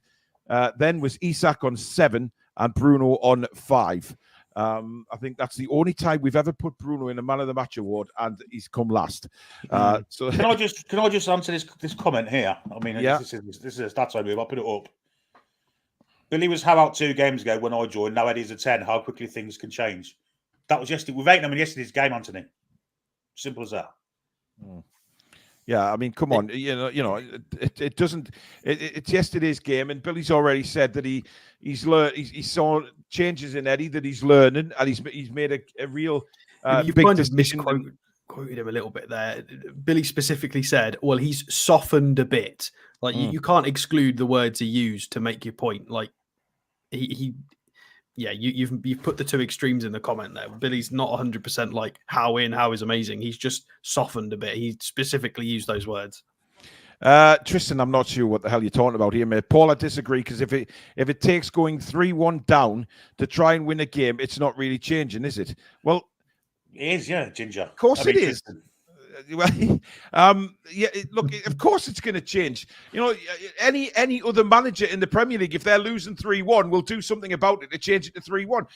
And we've said that many times about Eddie Howe, that he sometimes hasn't made those decisions to make a difference. But yesterday, he did. He did make those decisions. Yes, all right, Harvey Barnes coming on was a stroke of luck. But he still made the decision to bring Kraft off, put Murphy right back, go a lot more attacking than we had been at any point for the last God knows how long. But the way we finished the game yesterday is how I want to see us play football. I just loved that last half an hour. It was incredible to watch. And watching us just dominate like that and score goals and get the fans back on. I thought it was tremendous. But as usual, everyone is going to have their opinions on player ratings. By the way, I can't take credit for this. Everybody's asking me about this top. I bought it because Sam was wearing it the other day and I liked it, so I ordered it as well. So, yeah, I can't take the credit for that. But it is on sale on the club shop and it's really, really nice. So. Oh, there's an Easter sale on which ends today as well. So get in. Listen, we're not bigging up Castor. Just shut up, Perry's.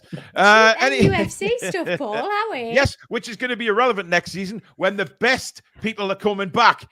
Adidas and Castor will be fish and chip wrappers. They will be tramps' clothes. You'll see them outside King's Cross Station wearing Newcastle stuff all nice and warm because people don't want it anymore. So, what I would say to everybody out there is as soon as Adidas come back on board, go and donate all your Castor Newcastle stuff to, the charity shops who will. No.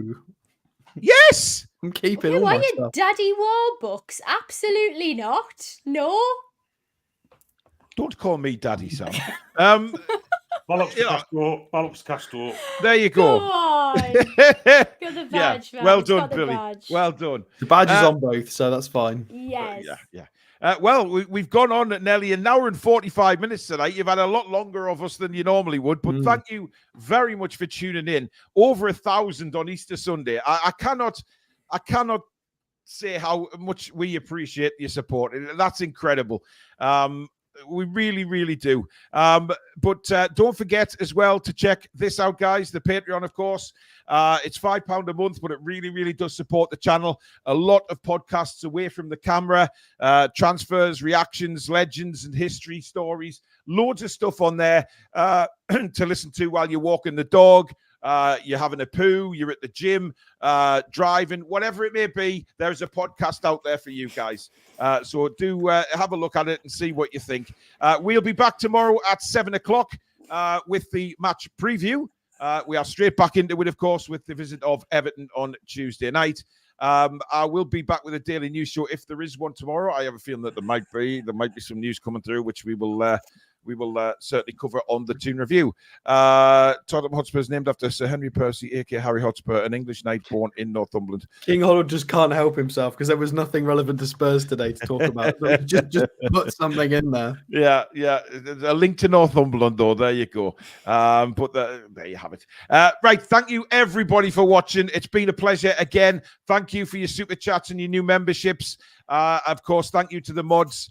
Billy, Alex, and Sam, thank you for your company tonight. But as usual, it's thank you to you guys. Incredible support again tonight. Thank you so much. And we will see you all again tomorrow. Enjoy the rest of your Easter Sunday, folks. Good night. Away the lads and lasses. Come back and check out some breathing.